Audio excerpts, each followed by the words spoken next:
মধ্যপ্রাচ্য সংকটে বিশ্ববাজারে অস্বাভাবিক হারে বেড়েছে জ্বালানি তেলের দাম।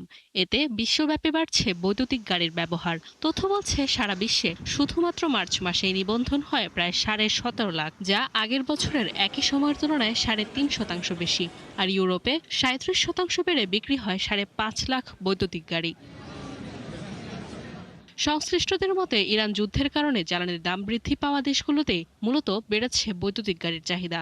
এই যেমন অস্ট্রেলিয়া, নিউজিল্যান্ড, ভিয়েতনাম ও থাইল্যান্ড। এছাড়া চীন, ইউরোপ ও উত্তর আমেরিকার বাইরে অন্য দেশগুলোতেও গেল মাসে নিবন্ধন বেড়েছে 79%।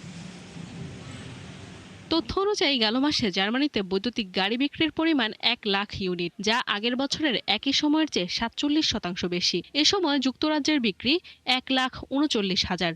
সব মিলিয়ে চলতি বছর এখন পর্যন্ত দেশটিতে বিক্রি হয় 2,21,000 ইউনিট, যা গত বছরের প্রথম 3 মাসের তুলনায় 22% বেশি। বিক্রি বেড়েছে ইউরোপের অন্যান্য দেশেও। গেল মাসে ফ্রান্সে 62,000, নেদারল্যান্ডসে 19, নরওয়ে ও সুইডেনে 18,000 বৈদ্যুতিক গাড়ি বিক্রি হয়।